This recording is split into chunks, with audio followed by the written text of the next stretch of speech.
Hello guys, hello, this is for Aries. Aries. Welcome Aries dito sa aking channel, Kapalaran 888. Welcome. Alamin natin kung anong messages, energy gabay para sa inyong lahat. Aries, examination. And, wow. Okay. Ang galing naman nito, Aries. Aries, ilang taon ka na ba? Kung ikaw ay parents na Aries, tapos yung anak mo, gusto niyang mag-aral sa ibang bansa. Gusto niyang mag-apply ng scholarship sa ibang bansa para makapag-aral.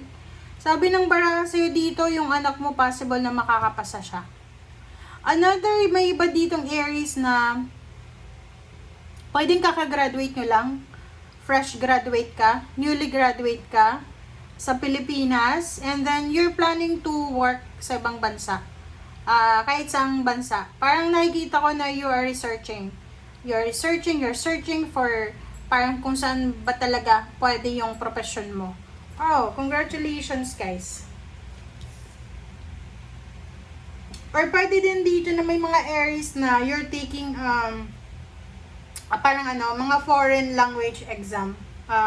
Like mga European exam, ganyan. Please comment down below if you resonated, guys.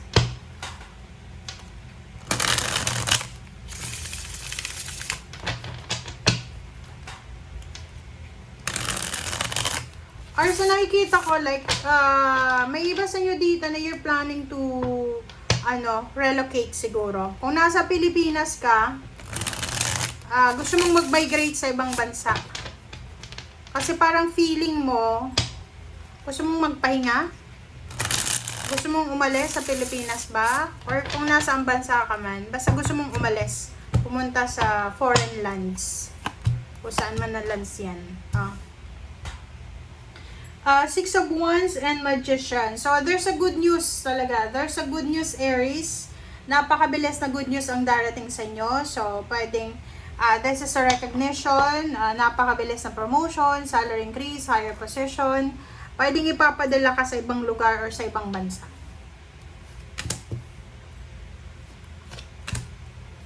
Okay, next is Five of Pentacles and Knight of Swords. So, yun lang. Kailangan mo, Aries, ng malaking halagang pera para dito. So, kung ikaw ay halimbawa gusto mong pumunta ng ibang bansa para mag-aral, magtrabaho, or magbakasyon, siguro nangangailangan ka ng mabilisang pera para syempre kailangan mo mag-process ng mga documents, paperworks, ganyan. Okay, so sa nakikita ko sa'yo dito, mayroon ditong Aries na sawang-sawa na sila sa buhay nila, sa kung nasaan man sila sa ngayon. So they're planning to move, to relocate, they're planning to find their own tribe. Okay.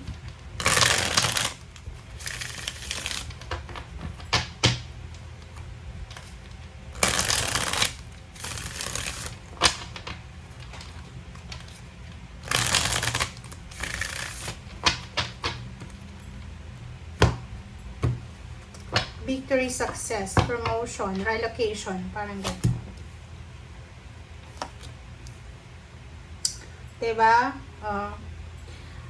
Isang exciting na trabaho, isang exciting na source of income, source of finances, ang posibleng papasukin mo, Aries, darating sa'yo. So, you're excited. This is your energy eh. Excited ka para sa trabaho, excited ka para sa love life, or excited ka para sa business na sisimulan mo. Sinasabi ng baraha sa'yo dito na wala kang oras para tumigil, parang ganon. Ang nakikita ko sa'yo dito, fast movement ka talaga. Talagang nilagay mo sa isip mo na walang sino man or walang anumang makakapikil sa'yo. Hahanapin at hahanapin mo talaga to. Okay? So, kailangan mo daw magpasensya. You need to be patient kasi masyado kang aggressive ngayon. Sa nakikita ko sa'yo dito, tingnan mo yung mga baraha mo. May magician dyan. Tapos, wala kang pera. Diba? So, ang nakikita ko sa'yo dito, if ever na wala kang pera, wag kang masyadong magmadali na makahanap ng pera. Diba? Wag ura-urada. Kailangan mong ihang, like dito sabi ng baraha, okay, ganito lang yun. Aries, wala kang pera, pero gusto mong bumili ng sasakyan, gusto mong umutang ng sasakyan, huwag mong gagawin yon. Hang muna. 'Di ba? Tigilan mo muna yan. Yun yung sabi ng baraha. Another dito. May Aries ditong nakafocus lang kayo sa sa parang success. Puro lang success yung nakafocus kayo. Sabi ng baraha dito sa Knight of Wands, kailangan natin ng mag-sacrifice. Kailangan natin na magtiyaga.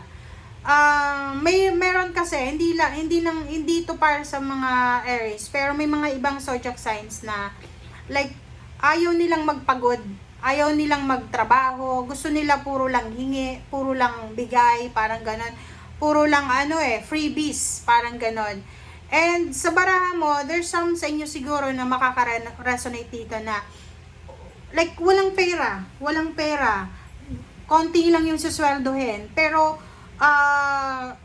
bumili ng napakamahal na sapatos, bumili ng motor, bumili ng ganyan, utang, 'di ba? So, ang sabi ng baraha sa'yo dito, kung wala tayong means, okay, ng pera, huwag tayong magdedesisyon. Kasi ang hirap kitain ng pera sa ngayon. And sa panahon ngayon, guys, maging practical kayo. Okay?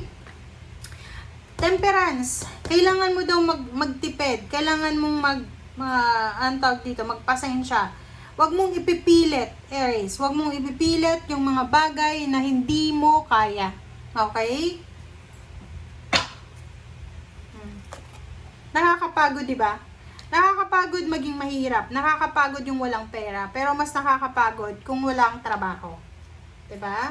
Sabi ng baraha sa'yo dito, posibleng makaramdam ka ng pagod sa paghihintay. Kung kailan ka yayaman, kung kailan mapopromote, kailan ba magiging magandang buhay mo. So, sabi ng baraha sa'yo dito, para hindi ka ma-pressure, okay? Para hindi ka ma-pressure, umiwas ka na lang sa mga bagay na yan. Halimbawa lang, wala ka namang pera, ba't mag-window shopping ka? Wala ka namang pera, ba't ka magbabrowse sa internet, sa online shopping, 'di ba? Online shop. Ganun lang yun. Parang marami akong nakikita na mga tao na ganito yon. Especially kung, halimbawa, sila, ganito yon. May mga obligation sila sa family, as a breadwinner. 'Di ba? May mga barkada, after ng sweldo, maglalabas-labas, ganyan. Pag alam mo yung limitation mo, pag alam mo yung boundary mo na okay, yung kaibigan mo bumili ng ganyan, hindi mo kayang bilhin, huwag kang sumama. Pwede ka din sumama, pero pigilan mo yung sarili mo. 'Di ba? Kasi kung makikipagsabayan ka sa kanila, or kumbaga ibibigay mo lahat ng luho mo, tapos utang pala, talagang mamumroblema ka. Okay? So, yung ibang Aries pwedeng makaresonate, or pwedeng yung asawa nyo ganito, Aries, na kailangan yung kontrolin, yung expenses, ganyan, ganito. Okay? Thank you. Bye!